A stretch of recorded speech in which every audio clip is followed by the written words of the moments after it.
Adding manure and fertilizers. So अगर हमें अच्छा क्रॉप चाहिए, अच्छा यील्ड चाहिए, so what we have to do is हमें कुछ मेन्योर्स या फर्टिलाइजर्स जो है ऐड करने होते हैं सॉइल के अंदर, सो दैट हमें अच्छा प्रोडक्ट मिल सके।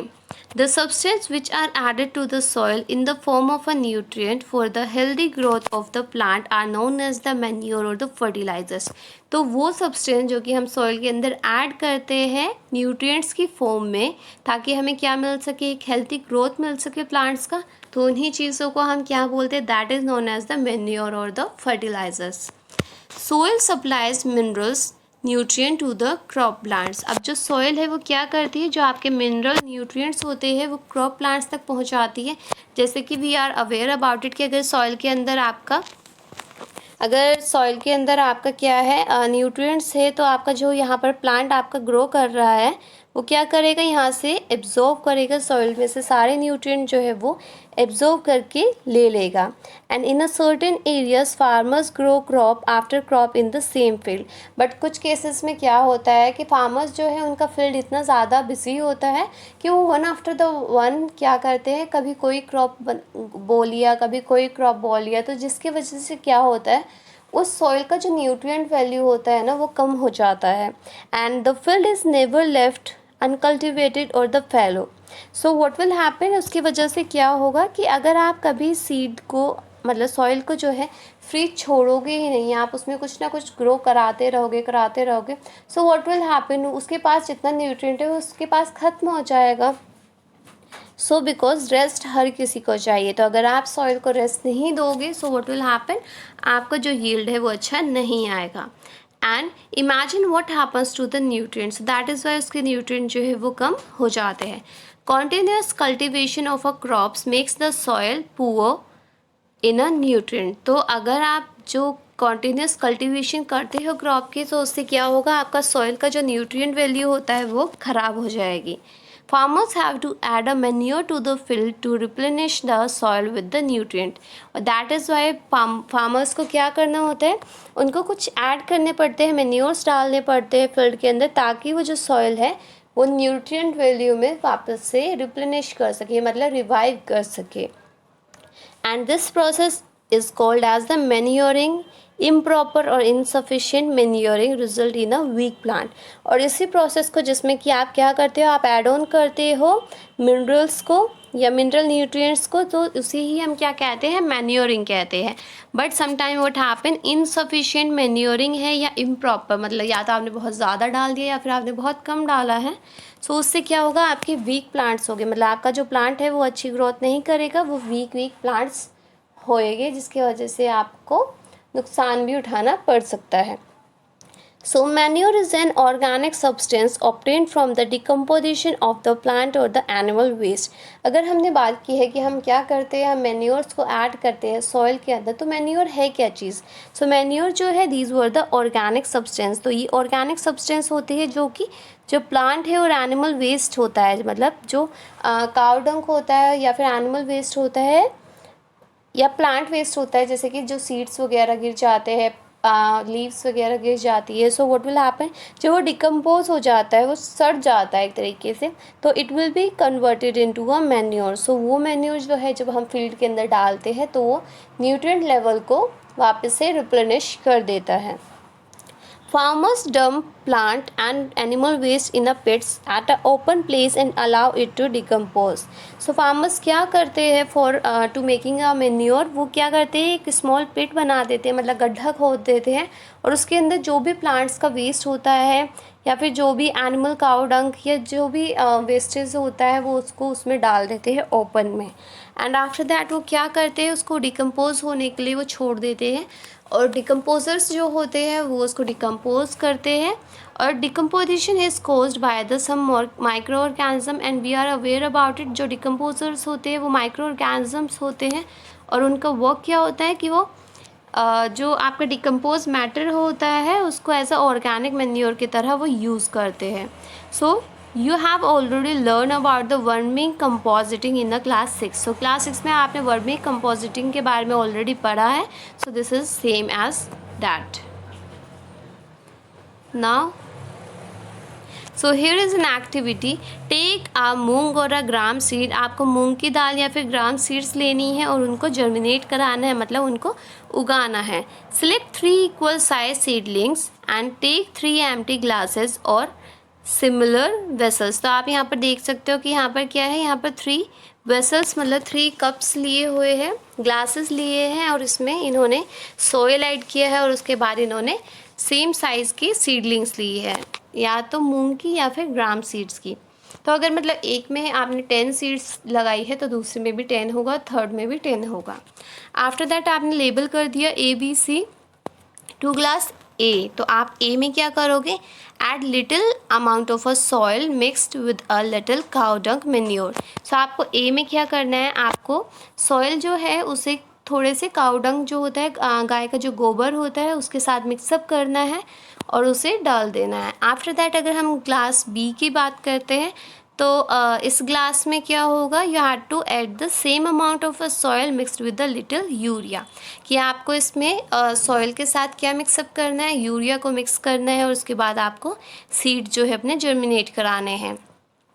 After that take the same amount of a soil in a glass 3 without adding anything. और थर्ड वाले में आपको सिर्फ सॉइल ऐड करनी है, उसमें ना आप मैन्योर मिलाओगे और ना ही आप यूरिया मिलाओगे। So now pour the same amount of water in each glass and plant the seedlings in them। और तीनों में आपको इक्वल अमाउंट ऑफ वाटर जो है वो ऐड करना है और उसके बाद आपको अपने सीड्स जो है उसके अंदर डाल देनी है। Keep them in a safe place and water them daily. और आपको रोज़ उसको पानी देना है और किसी सेफ प्लेस पर उनको रख देना है। So you will get to know कि 7 to 10 डेज़ के बाद आप उसका ग्रोथ चेकआउट करोगे। So now did plants in all the glasses grow at the same pace. कि क्या तीनों ग्लासेस में जो प्लांट का ग्रोथ हुआ है वो सेम स्पीड से हुआ है। विच ग्लास शोड बेटर प्लांट और एंड ऑफ प्लांट्स। सो और कौन से ग्लास में आपको ज़्यादा अच्छे से क्या हुआ, प्लांट का ग्रोथ दिखा है। In which glass was the growth faster. और किसमें ग्रोथ जो है वो फास्टर हुई है। Fertilizers are the chemicals which are rich in a particular nutrient. तो अगर हम फर्टिलाइज़र्स की बात करते हैं तो फर्टिलाइज़र्स क्या होते हैं, दीज वर द केमिकल्स। वो केमिकल्स होते हैं जिनके पास कुछ पर्टिकुलर अमाउंट ऑफ न्यूट्रिएंट होता है। और how are they different from the manures. और वो मैन्योर्स से किस तरह से डिफरेंस होते हैं, लेट्स फाइंड आउट। सो जो आपका फर्टिलाइजर्स होता है वो क्या होता है, these were the produce in a factories. तो वो फैक्ट्रीज के अंदर प्रोड्यूस होता है। और कुछ एग्जांपल्स वर गिवन जो फर्टिलाइजर्स के, that is the urea, ammonium sulphate, superphosphate, potash, nitrogen, phosphorus, potassium. So these were the fertilizers. अगर हम बात करते हैं use of fertilizers has help farmers to get a better yield of a crop. तो अगर हम बात करते हैं फर्टिलाइजर्स की, तो फर्टिलाइजर्स क्या हेल्प करते हैं, फार्मर्स की हेल्प करते हैं ताकि उन्हें अच्छा यील्ड मिल सके, अच्छा उत्पादन मिल सके क्रॉप्स का। जैसे कि वीट है, पैडी है, मेज़ है, तो इनका जो प्रोडक्शन है वो काफ़ी अच्छा होता है। बट अगर हम एक्सेसिव यूज़ मतलब बहुत ज़्यादा अमाउंट में यूज़ कर लेते हैं फर्टिलाइज़र्स का, तो क्या करते हैं वो आपकी जो सॉइल है उसको लेस फर्टाइल करता है, मतलब उसको कम उपजाऊ बनाता है, वो अच्छा नहीं रहता है। Fertilizers have also become a source of a water pollution. तो अगर हम बात करते हैं कि ये आपका जो यील्ड है उसको तो इंक्रीज़ करता है, बट स्टिल इसके बहुत सारे साइड इफ़ेक्ट्स भी होते हैं। जैसे कि ये आपका सॉइल पॉल्यूट कर देता है, उसका सॉइल फर्टिलिटी रेट ख़राब कर देता है, वाटर पॉल्यूशन जो है वो इंक्रीज़ कर देता है। So in order to maintain the fertility of the soil we have to substitute fertilizers with the organic manure, leaves of the field are cultivated in between the two crops. तो अगर हम बात करते हैं कि हमें फर्टिलिटी मेंटेन करनी है अपने सॉइल की, तो हम क्या करते हैं, हम फर्टिलाइजर्स को यूज़ करते हैं बट कुछ ऑर्गेनिक मैन्योर्स के साथ यूज़ करते हैं, सो दैट क्या हो, आपका जो पोल्यूशन है वो ना हो और आपका सॉइल का इनफर्टाइल ना हो, उसका फर्टिलिटी रेट जो है वो मेंटेन रहे। या फिर मैन्योर जो है वो एक बहुत ही ऑप्टिमम अमाउंट में, बहुत ही लिमिटेड अमाउंट में हम यूज़ करते हैं, क्योंकि एक्सेसिव अमाउंट में हमें पता है कि वो हार्मफुल होता है for us as well and for the crop as well. Now the use of manure improve soil texture as well as its watering retaining capacity. But अगर हम बात करते हैं मैन्योर की, तो मैन्योर क्या होता है, मैन्योर काफ़ी अच्छा होता है हमारे सॉइल के लिए, क्योंकि वो हमारा जो सॉइल का टेक्सचर है उसको ही अच्छा करता है और वाटर रिटेनिंग कैपेसिटी को बढ़ाता है। मतलब आपका जो पौधा है आपने लगाया है वो ज़्यादा टाइम तक क्या है, नमी रखता है अपने अंदर, उसका रिटेन करने की, पानी को अंदर रखने की सॉइल की कैपेसिटी जो है इंक्रीज़ हो जाती है, जिसके वजह से अगर वाटर जो है बहुत जल्दी जल्दी वॉशअप हो जाएगा तो क्या होगा, आपको बार बार पानी देना पड़ेगा। बट अगर उसका वाटर होल्डिंग कैपेसिटी अच्छा है तो क्या होगा, अगर आपने पानी एक दिन में एक बार भी दिया है देन ऑल्सो वो अच्छे से ग्रो कर जाएगा। सो it is a quality of a manure की क्या करता है, वो आपके सॉइल के टेक्सचर को इंक्रीज़ करता है और वाटर रिटेनिंग कैपेसिटी को भी इंक्रीज़ करता है। एंड वन थिंग मोर, वो रिप्लेनिश करता है सॉइल को विद द न्यूट्रिएंट, मतलब प्रॉपर अमाउंट का न्यूट्रिएंट जो है वो प्रोवाइड करता है सॉइल को। So another method of replenish the soil with nutrient is through the crop rotation. अगर हम बात करते हैं कि ना तो हमें मैन्योर ज़्यादा ऐड ऑन करना है, ना ही हमें फर्टिलाइजर्स ज़्यादा ऐड करते हैं, तो हम क्या कर सकते हैं, हम क्रॉप रोटेशन करा सकते हैं ना। What is a crop rotation, मतलब कभी आपने कोई सीड उगा दी, फिर आपने दूसरी सीड कर दी, सो इससे होगा क्या कि एक ही तरह का जो न्यूट्रिएंट है वो एब्जॉर्ब नहीं होगा, वो ख़त्म नहीं होगा और वहाँ पर मेंटेनेंस रहेगी। सो अगर हम क्रॉप रोटेशन की बात करते हैं, this can be done by growing a different crop alternately. So here what happen is कि जो आपके क्रॉप्स होते हैं आप उसको ऑल्टरनेटिवली कर सकते हो। लाइक अगर आपने एक बार पैडी यूज़ कर लिया, एक बार आपने व्हीट कर लिया, फिर आपने ग्राम की सीड कर दी, तो ऐसे आप अपने जो सीड्स है वो चेंज करते रहोगे through out the year, so that एक ही तरह का न्यूट्रिएंट जो है वहाँ से ख़त्म ना हो। Farmers in the northern India used to grow legumes as a fodder in one season and wheat in the next season। तो अगर हम नॉर्थ इंडियन की बात करते हैं तो नॉर्थ इंडिया में क्या करते हैं, वो एक सीज़न में जो है लेग्यूम्स को ग्रो कराते हैं और दूसरे सीज़न में वो व्हीट को ग्रो कराते हैं।